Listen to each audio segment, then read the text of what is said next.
What's going on, y'all? I am house dog sitting, and I'm in the bed because I'm not feeling 100%. I've been having this cough, but it's my asthma. We gonna do this reaction video. I know a lot of you probably heard about the Naziah case. If you haven't, you need to look it up if you into things like that. But I just wanted to do the reaction video to what the judge said.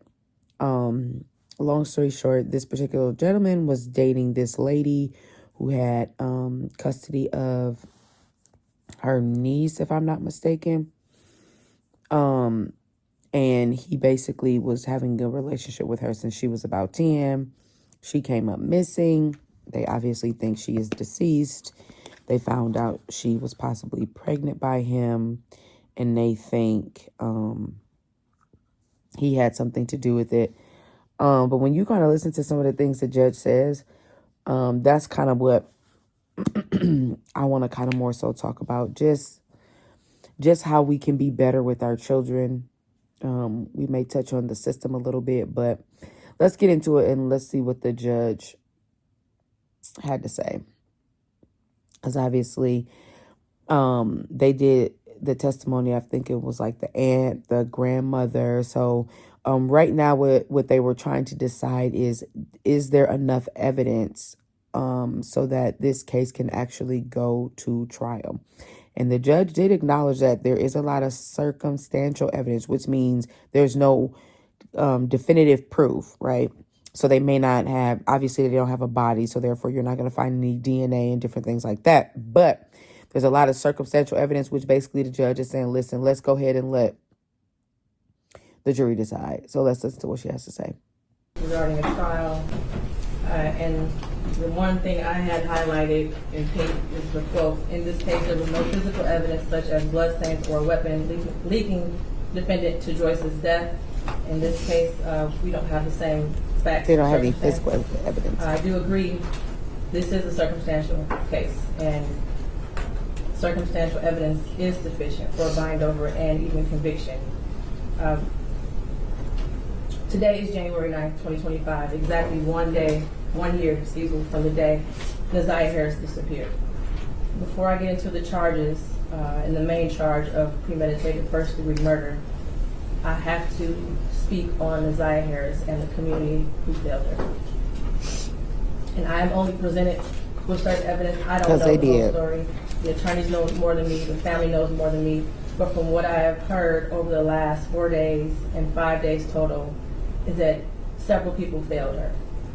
I don't know where her mother is. I don't know anything other than that she was forced to live in a home where she was not protected or given the adequate attention and love. I don't know where her father is. I don't have any mention of him in her life, no presence. Now, let me say this.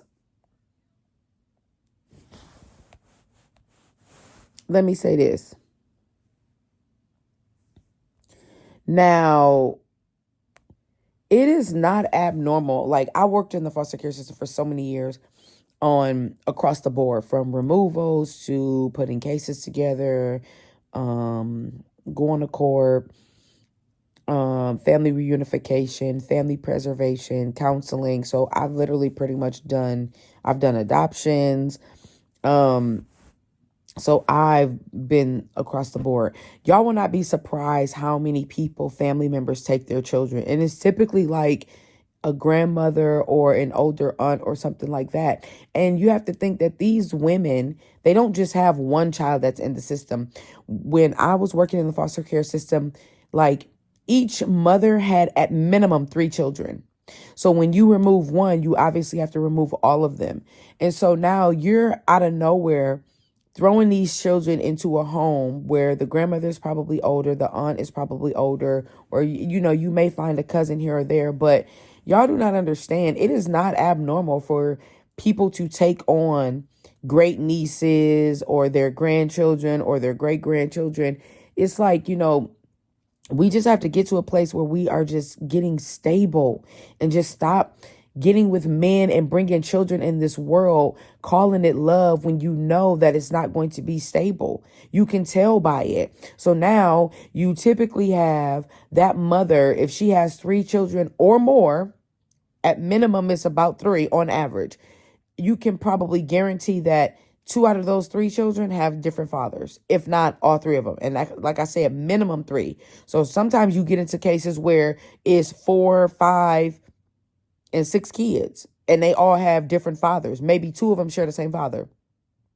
And so it is very stressful mentally, emotionally, financially. These children are trying to figure out what's going on. They typically got to go to a new school. The grandparents don't typically have the space that is needed, but like we find ways to make it work. Like, okay, well, can you put 2 bunk beds in one room? Or, you know, the system will find a way to try to keep the children together as best as possible. But this is not abnormal. This is not abnormal at all. Even if you're not in the foster care system, think about how you grew up, how many times you stayed at your grandparents' house or stayed at your favorite auntie house or your favorite cousin. So these things are not abnormal. But the problem that I feel like that, especially with this case, is something about a woman's desperation to be with a man. I do not understand that. And on top of that, the stress, which I will admit, there is a level of stress that comes with taking care of children, even if it's your own, let alone somebody else's child where you weren't expecting it. You're kind of doing your own thing. Boom. Now you find yourself, you know, taking care of multiple kids. I think in this particular case, the person at one point, I'm sorry, y'all, if it's either the grandmother or the aunt. But the lady in this case, she has 6 kids living with her. How are you having 6 children living with you? And then you have to be able to take care of all of them, know what all of them are doing, know what all of them have going on. And just when you begin to hear some of the details in a case, it's kind of like, woman, you look like you was not bothered. Then you bring this man who's a known pedo around these children. Like, what are you doing? What are you doing? I'm kind of jumping ahead, y'all, but it's just like, this doesn't make any sense. Okay, let's get back into it. Cordell, aka King, and all the men who saw Jarvis Butts hanging out and always around these young girls, including Neziah, and his 9-year-old daughter going up to the shop to clean up his shop. Right. The school counselor. And men know men. Y'all should have already been like, wait, well, why do you let these kids up here like this? It's not appropriate. They're little girls. After Neziah was on the floor on the day she went missing, saying that she needed to speak to someone and speak to a counselor. There's no mention of CPS, but I wonder what their involvement was over the years, because this was not just a 1-year thing. There are text messages at least from 2022. To her adoptive grandmother, Annette Harris, whose testimony, in my opinion, was very imagine your 10 and 11-year-old daughter texting a grown man. Put her on the stand to establish Neziah's residence and the houses on Bedford and the regular routine, to establish also that Neziah was not a runaway child, that she was not a bad kid. I do believe she adopted Neziah. I do believe that she had 6 kids in the house. I believe that Neziah had on a dark hoodie the day she went missing, and that she had on red and black Nikes that day. What is hard to believe is that the defendant never came into the house as she testified. And there was also a minor that testified that he did as well. Text messages that show between him and Neziah that he did. In the basement, saying he was going to the shower, stealing her panties. He was always lurking around that house and asking for Janiyah and Janiyah, from what I know. I even thought about the breakfast routine and saying that all the kids like eating breakfast at school. Did they have a choice? I don't know. But to always send those girls up there to clean up the shop. Right, because who likes to eat the food at school? Nasty. And how were there 2 women in that house who have birthed children themselves who did not notice that Neziah was pregnant, and I believe she was, and not having her period anymore? But then after hearing text messages today, begging Jarvis for pads as if she didn't have anyone else to give them for her. And what stood out the most was when Annette Harris stood on Jarvis the is the guy stand that they're trying to put on trial. She learned around 6 p.m. that Naziah did not come home from school, and said she looked around for her and decided to wait until the next morning to call the police. Stop right there. Let me tell you something. Ain't no way, if my son is not where he's supposed to be when he's supposed to be, baby, he got about a 3 to 5 minute grace period. Maximum 10, where I'm either messaging you saying, where are you at? I'm out here. What's taking so long? Da, da, da. Now, granted, I'll give him time. Like, let's say if he's at basketball practice, I'm going to give him time where I know, okay, he takes us typically about this long to change his clothes, et cetera, et cetera. After that, ain't no way. And y'all could comment. And sometimes it's so hard not to judge. I'm not judging. I'm talking about this case. And obviously we know that there's probably more details and things like that once it goes to trial. So, but we're just talking about it, right? This is more so of a bringing awareness. Like, we're talking about the trial, yes, and the young lady, yes, but this should be bringing us awareness as mothers, as fathers, as people who are around vulnerable children, to pay attention to different signs and body language and what they're not saying and how they come to school, what they look like, what they smell like, things that they say. Are they getting their homework done? Does the project look a little bit shabby, right? And it doesn't always mean that all of these things have to be a negative sign, because you can have people and children, my apologies, you can have children that come to school and present well and it still be something going on. I've counseled families like that, where I've literally counseled families in multi-million-dollar homes. Everything looks cookie cutter. And baby, it was World War III behind the scenes, abuse, neglect, all kinds of stuff. But it's just, pardon me, paying attention. Ain't no way. How is it that as a person who is a mother, a grandmother, an aunt, whatever your role is, how is it that the child does not come home and you say to yourself, I'm going to wait till the next day? Are you nuts? The only way that situation, Lord forbid, would ever happen is if my son was scheduled to be with somebody else and they did not inform me.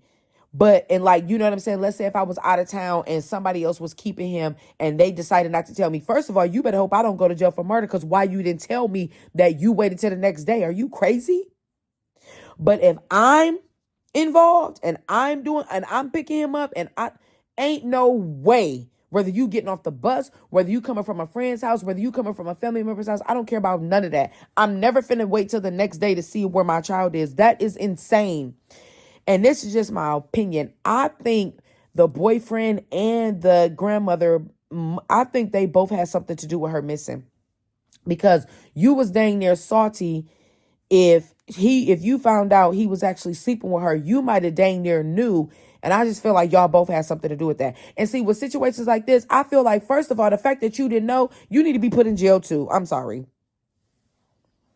But let me tell y'all what I do with my son. I don't care about none of that. Because this is what I've done for so many years, y'all. I have counseled so many children, the horrific stories that I can tell y'all. So my son will tell you, early on when he was little, I used to be on him. Has anybody touched you inappropriately? This, that, did this person make you uncomfortable? Of course, when he has a phone, let me see that phone, et cetera, et cetera. But I do not make my son think that a person that can harm you or what have you looks a certain way. I will even ask my son, like, let's say if he's going to go with his dad over the weekend or something like that, I will do a check-in and say, did I make you uncomfortable this weekend? And he'd be like, Ma, no, because I don't want him to think that, oh, it's only the person looks like this when they violate you or take advantage of you or groom you. No, you'd have to know statistics. And I know this personally from being in the field. One of the top things that people misconstrued is it's the availability to the child. The more access that person has to the child, the more likely it is for that person to do something to your child or to groom them or to take advantage of them, right? Mentally, emotionally, and physically. So I don't care about none of that. I'd be like, when he come back from somewhere, did your daddy make you feel uncomfortable? Did this person? Did your siblings? And I ask him too, did you do anything? Y'all may call it crazy, but I've even tricked him one time. Like, I've done this a couple times. Like, wait a minute. it was told to me that you went into the room and you just had your underwear on or your chonies on. He'd be like, no, I didn't. Okay. And so I'm a little bit more of a stickler than his parents is. And I'm not even going to get into that because he done been caught in some situations with them and I have been on a million. But, you know, I know you can't overly shelter your kids, but forget that. Forget that. I'm not a big fan of letting him stay all night at people's house. They do stuff like that. And I'm just like, mm-mm.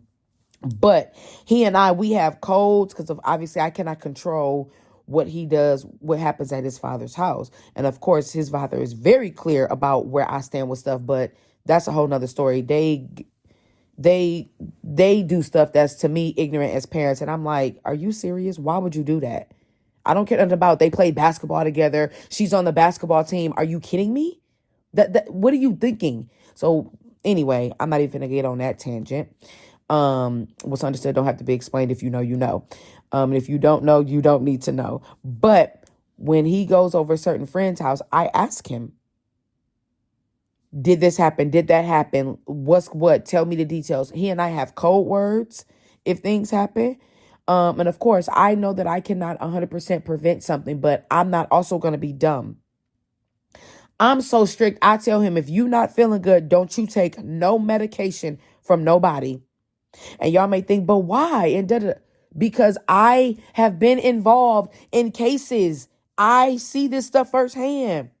I don't know what these parents got in their medicine cabinets. I don't care how you present yourself. I don't care how nice you think you are. I don't care how sweet so-and-so seem at basketball games. I don't care about none of that. You're not finna accidentally give my son no Percocet, no No, absolutely not. And I'm not going to go off on a tangent on this part. Y'all also have to understand I'm spiritual. So there are certain things that I see and that I know and that I can sense.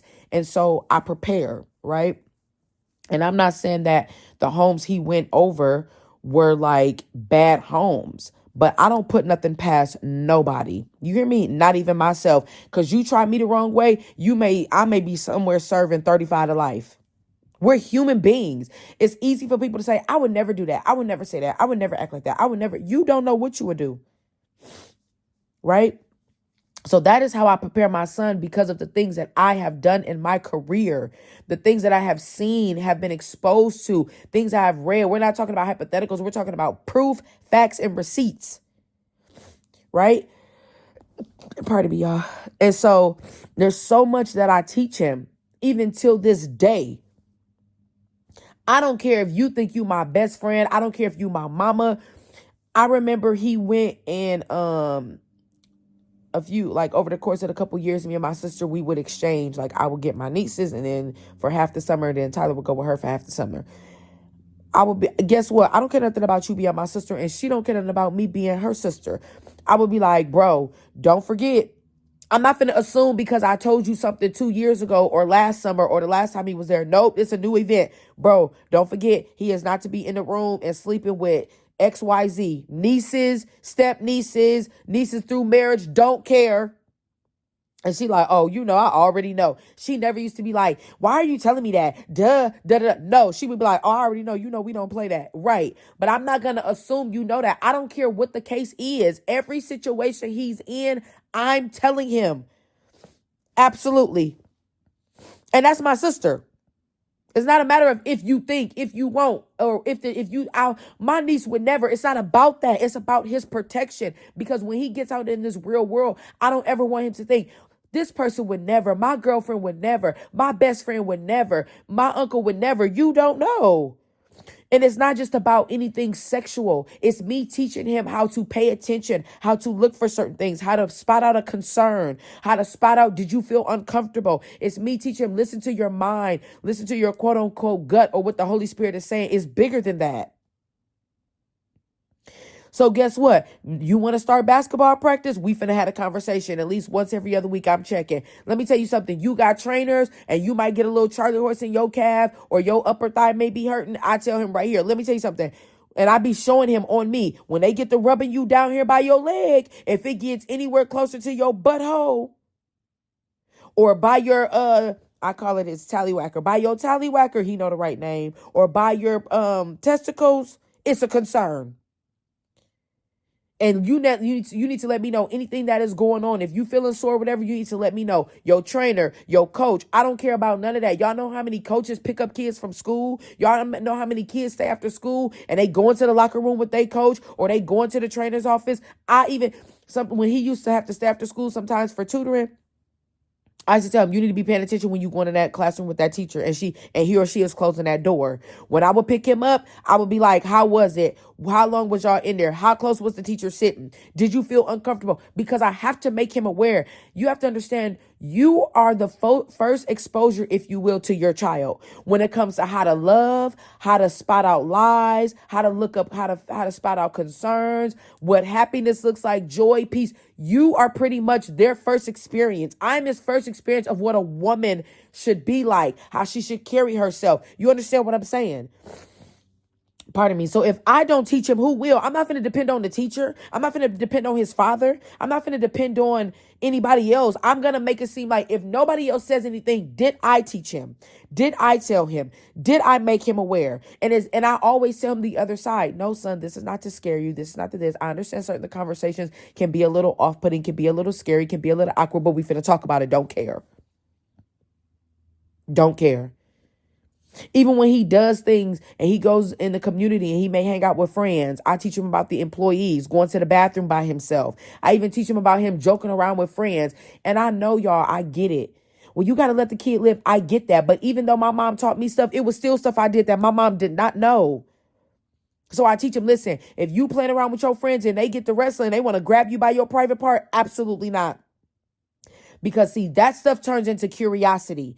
Now, your friend always want to grab you by your private. Now, your body is reacting and your little private getting hard. And now, he may talk you into XYZ. I don't know, but I'm finna tell you the game. I'm finna teach you the game. Of course, you don't want your friends to have friends like this, but I know the things that was going on when I was growing up, okay? Good, bad, ugly, and indifferent. Things my friends went through that they told me, I'm like, wait a minute, your cousin did what? Let's not play. Some of it wasn't even y'all friends. Some of it y'all was hunching with y'all family members. Let's talk about it.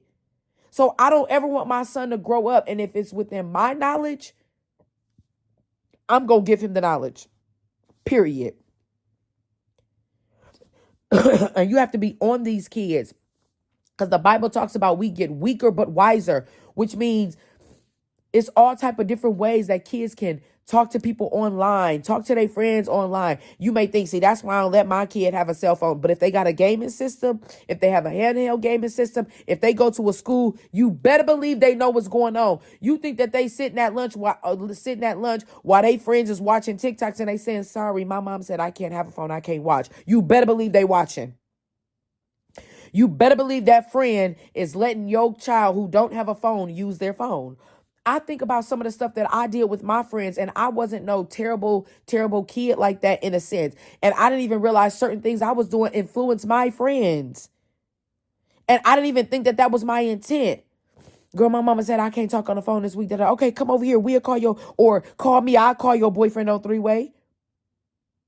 That's when there was no cell phones. And in my mind, I'm not necessarily thinking I'm influencing my friend to maybe put her in harm's way, or I'm going to tell my mama I'm coming over your house and I'm going to go see so-and-so. Okay. And I'm knowing that I'm a lie for my friend if something comes out. And I didn't even see myself as no bad kid. So what make you think your friends, your children's friends ain't thinking the same way? They may just think they being nice to your child, not realizing they're influencing your child, or your child is taking the bait of that influence. So don't put nothing past nobody. I don't care what you think it is. I even tell my son, hey, trust me to a certain degree. You know why? Because I want him to know. And I tell him, I'm going to make mistakes. I may teach you the wrong thing unknowingly. And you know what I tell him? Go to God. Obviously, I'm not telling him not to trust me now because he's still young, but I don't want him to think, because I know that experience where a child will grow up and their parent's word is everything to them, where they can't even function outside of what that parent thinks. But what happens if that parent gets sick? What happens if that parent passes away? What happens when that parent disappoints them? Now that child cannot function in another mindset because they so used to, my mom said, my dad said. So I teach him, yes, you listen to me for wisdom, but let me also teach you how to make decisions for yourself. Because what if you at a party and you with your friends and your friend go into a room with a girl and they say, stand out here and wait for me. You just as guilty. And you hear stuff going on up in there. Stop, no, etc. You know why? Because if he goes off to college, I can't go to college with him. When he goes to work in his uncomfortable work situations, or a boss may harass him or whatever the case may be, I can't be there with him. So I teach him, I can't be everywhere. Let me teach you how to think for yourself, which means I got to give you the game. I was talking to my son about sex from an early age, and not just heterosexual, okay? I asked him, do you like boys? Do you like girls? How do you know?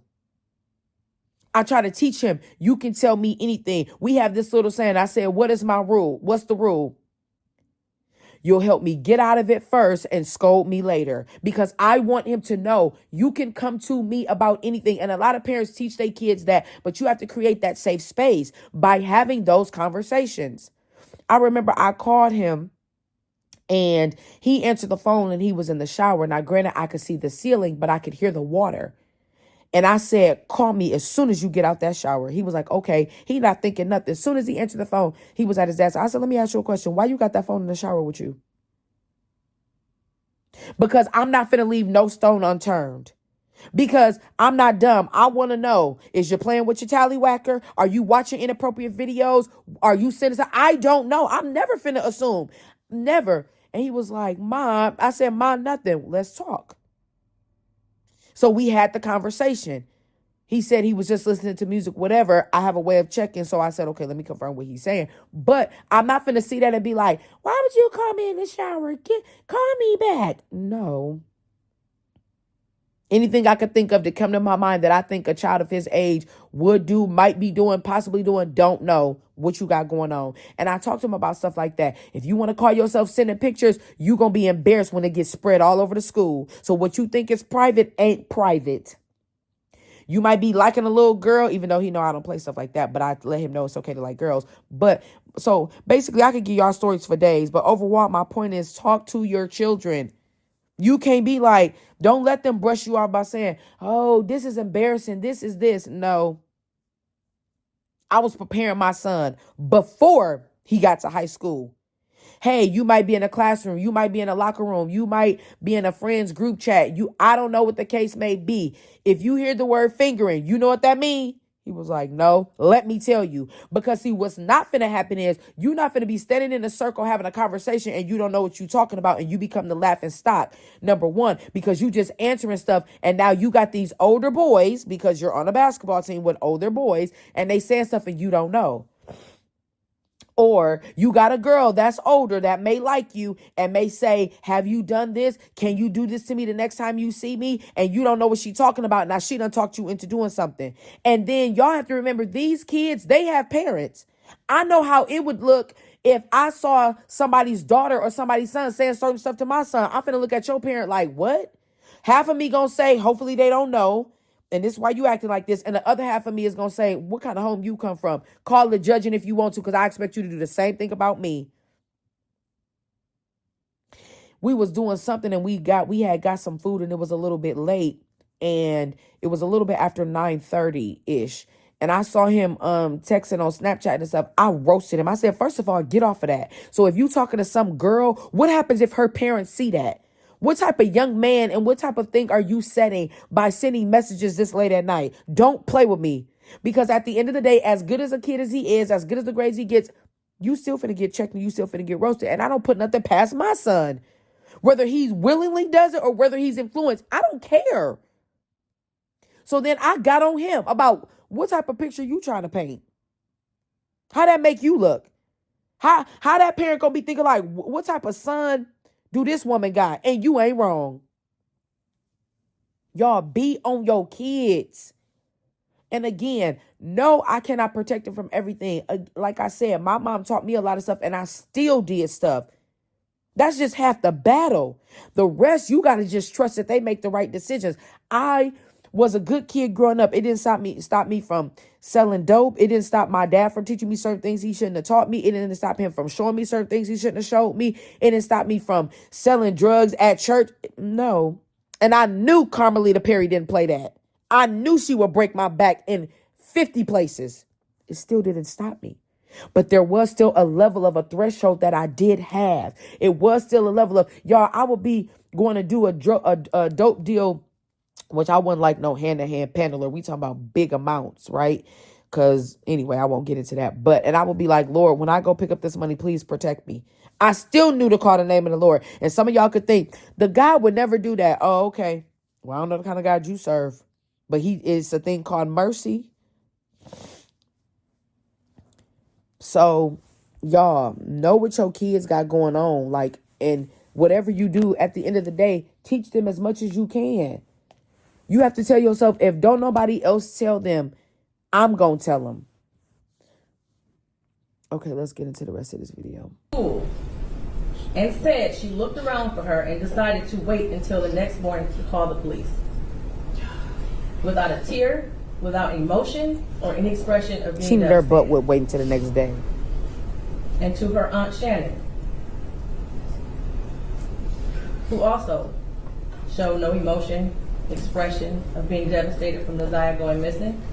She stated that she had friends help look for Neziah, but was directed to just wait until the morning to call the police. A grown woman who likely suspected something strange going on didn't feel the need to call the police. That's suspect. They were both able to go to sleep at night without hearing from Neziah or having any indication that she was coming home. Ain't no way. And of course, the defendant, who I will get to in a minute. Ain't no way. You got to be stupid. And yes, stupid. As far as the people establishing probable cause, I will focus on count 1 as it's been stated that there is no contention with counts 2 and 3.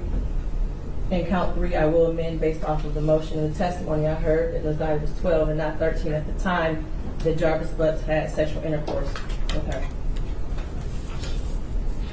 The prosecution is correct. You do not have to have a body to establish first-degree premeditated murder. It would have been a much shorter exam. How are you even attracted to a child? This is where we are. In the last 365 days, no text messages. We all heard today and yesterday that she was very active and frequently texted. No social media for a year. We heard through testimony that she was also active on social media. No phone calls, which she was also able to do according to testimony. No physical sighting of her by anyone. She never came back to school. No one has seen her. Medical records dated from July 2014 to October 2023 indicated that she had no life-threatening medical issues that would lead to a natural cause of death. The black hoodie found in the area of 7 Muhlenberg with her DNA and blood on it. The holes in the hoodie consistent with some sort of struggle, violence, or weapon being used. And we know that there were no holes in that hoodie when she wore it to school. We saw a picture of her in a black hoodie on her last day that everyone saw her. See, they got her hoodie. I do believe her grandma testified truthfully about the sweatshirt that she had on and that was practically new. And the border agent who said that no evidence of animals would have destroyed the clothing or the shoes to possibly lead to animals tearing up that hoodie. The clear glasses found in the blue Nissan the day after she went missing. The behavior of the defendant when he snatched those glasses. They looked exactly like the glasses she had on in her last picture, according to the witness. The shoes that her brother described as the same shoes that were found also in the area of 7 Muhlenberg. She took a picture of herself and put it on social media. That's the last picture they had. While this is still probable cause, that's how they were able to realize that evidence was all points to Jarvis Butts. His locations, him being seen with her last, the abortion searches, the abrupt silence between the two of them in text messages, and the constant lies he told throughout the entire investigation. And they were proven to be lies with text messages and other testimony. And how was you getting this baby an abortion without going to the doctor? But from what You know the I old heard school methods, today but and over I the hope last 4 not. or 5 days, it appears he intended to perform what he thought was a do-it-yourself abortion on Isaiah. It went south, and instead of seeking medical attention for her, he intentionally killed her and tried his best to cover it up. As much as I want her to be alive today, there is at least probable cause to show and believe that she's dead and that she was murdered by Jarvis Butts. Mr. Butts, stand up. That's so sad.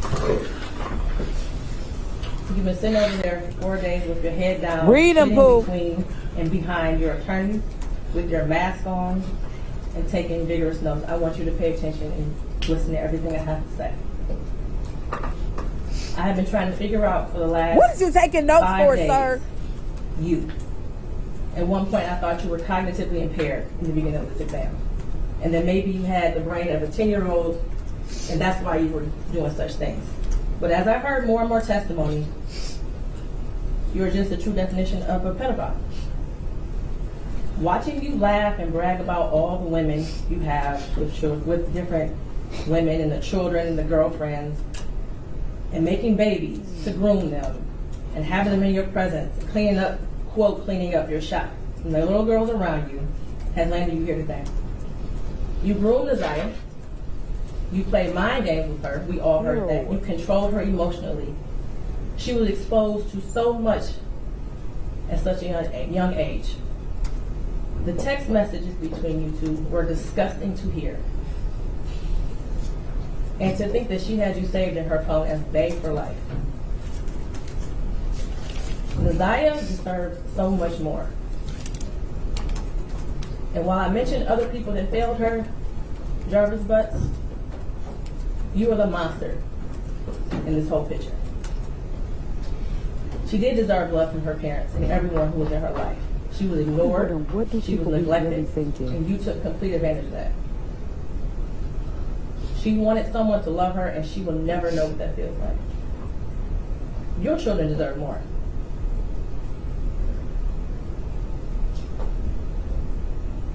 As much as defense counsel has raised issues on count 1, all that has done is raise the question of fact for the trier fact, which means that this will be for a jury or a judge to hear in Third Circuit. I pray for the healing of all the victims and the young And y'all know girls his attorney's got to represent him and no matter possibly what, boys even if who they have come know into he, contact even with if they agree he As a nasty. community, we should look at this case as a prime example of how much work we have to do when it comes to protecting our children and especially our black girls.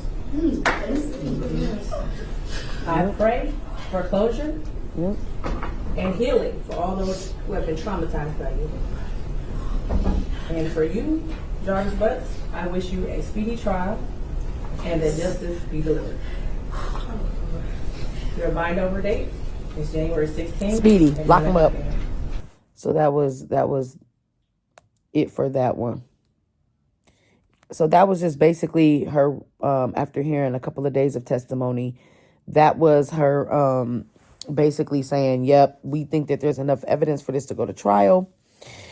Baby, whoever them jurors is.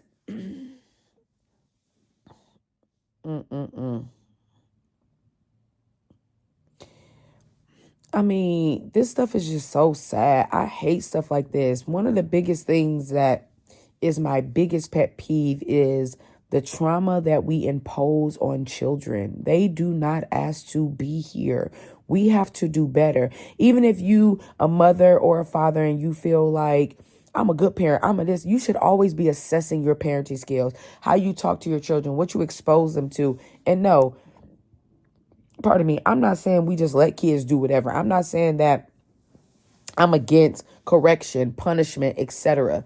No, and steering your kids in the right direction. I'm not talking about that. But I just know kids just be exposed to so much, man. And it's just like, sometimes it's because we're broken as parents. Sometimes it's because we lack the knowledge. It's just so many different things. So I just challenge you to just, if nothing else today, do an assessment on the type of parent you've been. Now, I'm not going to get into when your child becomes an adult and maybe you have some issues with your child who's now an adult. I'm not getting into that. I'm talking about if you know, in this particular video, I'm talking about if you know that you are around a child that is still growing Even if your child is like 17, 18, 19, 20, when they get to about 23, 24, okay, right now you want to start teaching them how to take care of themselves, how to deal with trauma, how to deal with triggers, how to deal with mental health, right? But if you know that you still, and you know what, I will say this, even if you are having ongoing connection as a parent and your child is an adult, be mindful of the kind of parent that you're being. Yes, that adult child should be mindful as well, but be mindful of the kind of parent that you're being. I be seeing so many stories where you have adults that are like, my mom be talking to me crazy, calling me out my name. And these are people that are in their late 20s and 30s and whatever. So, the impression that you make with your children does not stop. And so if you in a situation where your adult child doesn't want to do better and don't want to assess themselves, you have to assess if you should leave it to God or if you've tried everything you could. Okay, that's a different type of video. But if you still are in your child's life who's an adult and you can make an impression, make sure it's a good one. Keep talking to them about certain things. Don't be afraid to ask them, when was the first time you had intercourse? Do you have any questions? I don't care if they 27. Talk to them. Have somebody ever violated you? Have you ever been taken advantage of? I had made a video a long time ago, and y'all remember when that Me Too movement happened, and they kind of started to go into detail of what like rape and stuff is. And I was thinking to myself, like, you know what? No, I have not had a lot of sexual partners, but I was like, you know what? It's definitely been a couple of times where I kind of had the thought in my mind, like, I really do not want to do this. But sometimes we do stuff for the sake of the other person. And it just made me have a different self-awareness about myself, where I'm like, man, we will compromise certain things for other people because we want to please them or we want to make them happy or we want this. But sometimes that's not okay. Heck, 99.9% of the time it's not okay. If you don't want to do something, don't do it. And if the person you with don't understand that, to me, that's a problem. Now, we're not talking about no crazy reasons, right? But if you genuinely are like, no, whether it's mentally, emotionally, or physically, and you kind of want, and you have the ability to articulate, no, I don't want to do this, that person should be able to have a conversation with you and figure out what you're feeling, how you're feeling. But they shouldn't be like, you should be doing it anyway. The Bible say no matter what, you need to be sleeping with me, or you need to be submissive to me. You need to be this. No, let's learn to communicate with each other. Let's make it normal where you can tell a spouse, a friend, a parent, you've hurt me, you disappointed me, you this. Let's get rid of all this. Well, that was just your perception. That's just how you feel. We can't have a conversation. And if I did misunderstand, you shouldn't be mad. You should be walking in love to show me that I misunderstood, to show me that I perceived it incorrectly. Why are you angry? And again, when I'm talking about the cases where people do stuff because they trying to seek attention and they just coming up with lies just to pull you into something that's toxic. We're not talking about that. You should be able to sit down and talk to your spouse, your friend, your family member, your child, your adult child. Let's normalize communicating. Let's normalize not just communicating, but hearing one another. Let's normalize having healthy conversations. Let's normalize agreeing to disagree in a healthy way. Let's normalize just verbalizing certain things. But I'm telling y'all, when them people kind of started coming out with the Me Too stories about how they've been in situations where they were uncomfortable, where they wanted to say no, but they didn't, where they wanted to do this, but they didn't know how, I was like, you know what? I can identify with that. Y'all don't know how many people that are in marriages that literally get raped by their husbands? And I'm not being biased. You have men that get raped by women. Y'all know how many people that are in marriages that are literally doing stuff just for the sake of?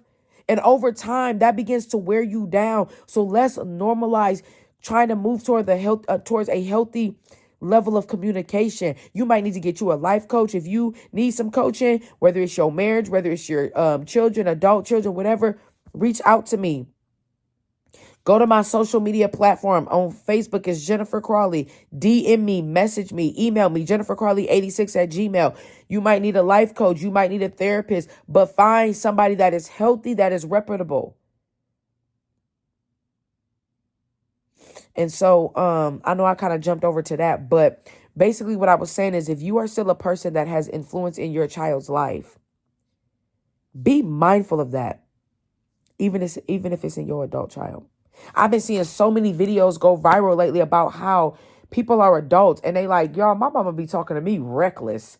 And like the parents really think that that's okay, especially those old school parents over the age of 45, 50, because their mindset is, well, I'm the mama, I'm the daddy, do as I say. And you like, hold on though, but you still need to be respectful. Like you still need to respect me. I understand you're the mother and I'm not trying to disrespect you. I understand you're the father, but you still need to respect me. I understand you my nana, but you still need to have respect. I be seeing so many videos where you have adult women that are saying, I cannot speak to my mother right now. She is too toxic. It's too draining. She belittles me. She gaslights me. She has narcissistic traits and it's unhealthy. But see, the world make you think family is everything. That also is true. But you also have to be mindful. So if you are out there and you are a person that is around vulnerable children or vulnerable adult children, and you still have a level of influence and access, you need to be mindful. This could happen to anybody. And I hate to tell y'all, this case just happens to be about this case. Y'all know how many children you interact with at a school or whatever the case may be? You know how many adults who was like, man, I couldn't tell my mama this happened to me. As an adult, they like, my mama's boyfriend, my uncle, my grandfather, my so-and-so groomed me. My uncle's best friend. It's adults right now living with this secret. Right now, living with this same secret. And they mama didn't believe them, or they didn't feel comfortable telling their parent. So all in all, if nothing else, and I don't want this to trigger anybody for the worse, but let this trigger you to do better, to see better, to hear better, to communicate better, and to love better. And don't be so desperate for a man or for something to make work. It could be your own husband. It could be your brother. When you are dealing with vulnerable children, especially, you need to be mindful of any and everybody, including yourself. Because you may not be the person that is violating them, but you could very well be the person that is participating in allowing the violation to happen because you broken, you messed up, you can't get yourself together, you leading with blind eyes, you letting love just overwhelm you. I don't know the scenario, but let this trigger you for the better.